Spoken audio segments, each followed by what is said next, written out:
देवभूमि के नाम से मशहूर उत्तराखंड अपने शांति के लिए जाना जाता है, लेकिन 8 फरवरी की शाम हल्द्वानी में कुछ ऐसा हुआ कि वहां की शांति भंग हो गई।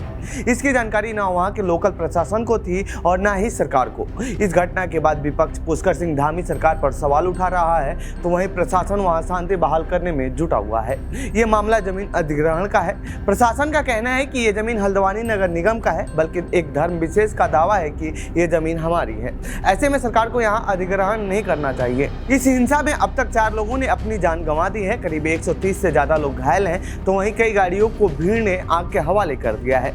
तो आइए जानते हैं इस रिपोर्ट में शांत रहने वाली देवभूमि की जमीन पर ऐसी घटना क्यों हुई और क्या है पूरा मामला। क्यों हुई पत्थरबाजी? दरअसल उत्तराखंड की पुष्कर सिंह धामी सरकार अतिक्रमण के खिलाफ बुलडोजर चला रही है।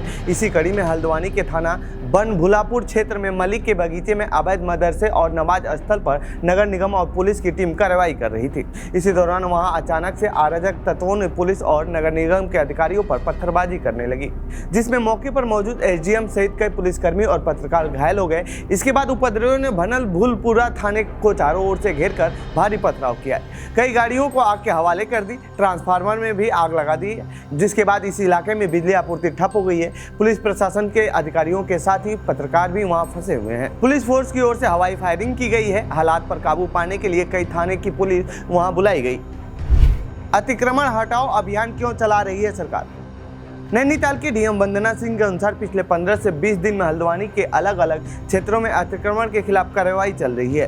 उच्च न्यायालय के आदेशों के बाद भी अतिक्रमण की कार्रवाइयां हुई हैं। इसके लिए एक टास्क फोर्स गठित की गई है, ताकि जो सरकारी जमीनों पर कब्जे हैं वो जल्द से जल्द हटाए जा सकें। ये कार्रवाई हल्द्वानी के नगर निगम क्षेत्र में ट्रैफिक सुधारने के लिए सड़क चौड़ीकरण के लिए कब्जे से हटाए जा रहे हैं। सभी जगह कानूनी प्रक्रिया का पालन करते हुए सभी को नोटिस भी जारी किए गए थे, सुनवाई के अवसर भी दिए गए, सभी को एक एक करके सुना गया और उनका निस्तारण किया गया। कुछ लोग हाईकोर्ट भी गए, जिन्हें स्टे मिला, उनकी संपत्ति को ध्वस्तीकरण नगर निगम टीम द्वारा कराया गया। डीएम का दावा है कि कार्रवाई किसी एक जगह पर नहीं हुई है, ये कार्रवाई पूरी प्रक्रिया को फॉलो करते हुए हुई है। किसी एक जमीन को टारगेट करने के लिए ऐसा नहीं किया गया है। जो लोग इसका विरोध कर रहे हैं उनके साथ भी बैठकें हुई हैं।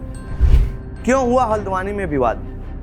जिस जमीन को लेकर हल्द्वानी में हिंसा हुई है, इसमें 2 स्ट्रक्चर हैं। ये न तो किसी धार्मिक संरचना के तौर पर रजिस्टर्ड है और न ही किसी प्रकार की मान्यता प्राप्त है। इस स्ट्रक्चर को कुछ लोग मदरसा कहते हैं और कुछ लोग पूर्व नमाज स्थल कहते हैं। प्रशासन का कहना है कि उसका विधिक रूप से कोई दस्तावेज नहीं है, उन्हें हमने खाली कराया, ओपन स्पेस ले लिया गया है, फिर एक नोटिस स्ट्रक्चर पर चस्पा कर दिया गया, क्योंकि कथित रूप से ये एरिया मलिक का बगीचा नाम से जाना जाता है, जबकि कागजों पर ये नगर निगम के नजूल के रूप में दर्ज है। नजूल वो भूमि होती है जिस पर किसी का भी मालिकाना अधिकार नहीं होता है। लंबे समय से वह जमीन बिना वारिस के खाली पड़ी रहती है। ऐसी जमीनों को सरकार अपने अधिकार में ले लेती है और अपने जनहित के कार्यों में उपयोग करती है। वहां की राज्य सरकार ऐसी जमीन की मालिक होती है। प्रशासन इसे नजूल भूमि मान रही है, जबकि एक धर्म विशेष इस पर अपना कब्जा मान रहा है। सरकार ने नोटिस जारी कर 3 दिन के अंदर अतिक्रमण हटाने के निर्देश दिए थे।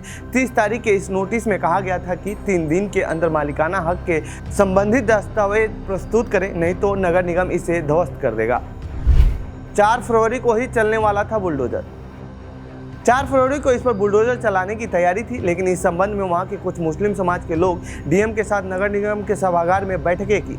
इस दौरान उन्होंने अपना पक्ष रखा और हाईकोर्ट जाने के लिए समय मांगा, लेकिन प्रशासन ने यह कहते हुए समय देने से मना कर दिया कि हम पहले ही आप लोगों को समय दे चुके हैं, तो अब नहीं दे सकते हैं। फिर प्रशासन ने वहाँ रात में फ्लैग मार्च शुरू किया। इस दौरान वहाँ के मुस्लिम पक्ष ने प्रशासन को कुछ दस्तावेज सौंपे, जिसमें उसी संपत्ति को लेकर 2007 का आदेश था, जिसमें हाईकोर्ट द्वारा जिलाधिकारी को आदेश दिए गए थे। जिसके बाद प्रशासन 4 फरवरी को बुलडोजर चलाने का प्लान वापस ले लिया।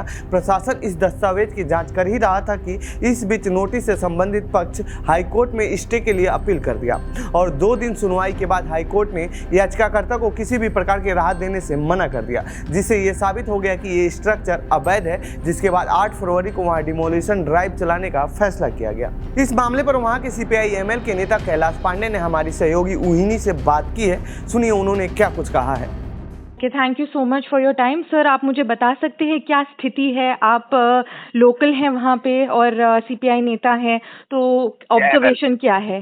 सीपीआईएमएल, ओके, सीपीआईएमएल नेता हैं। ऑब्जर्वेशन क्या है सर इस वक्त हल्द्वानी में? देखिए, अभी तो तनाव तो बहुत जबरदस्त तरीके से है ना, जिस तरह से प्रशासन ने किया है तो बहुत ही बेवजह, बहुत ही गैर जरूरी है, और एक प्रकार से मैं तो कहूँ कि गैर जिम्मेदाराना के साथ साथ एक प्रकार से सांप्रदायिक व्यवहार है ना, प्रशासन का पूरे तौर पे। और इसकी जरूरत नहीं थी, जबकि वो जगह जो है जिसको कहा जा रहा है कि वह नजूल की जमीन थी, सरकारी जमीन थी, तो उस पर तो कब्जा नगर निगम प्रशासन ने और जिला प्रशासन ने ले लिया था पहले ही, है ना, और उसको सील कर दिया था, उसमें ताला लगा दिया था। इतनी जल्दबाजी इसको तोड़ने की क्यों थी, है ना, ये तो समझ से परे है। ऐसी एक और भी जो जगह है नजाकत खां बगीचा, ये तो मलिक खां बगीचा के नाम से थी, वहाँ भी उसको कब्जा करके उसमें गौशाला बनाने था।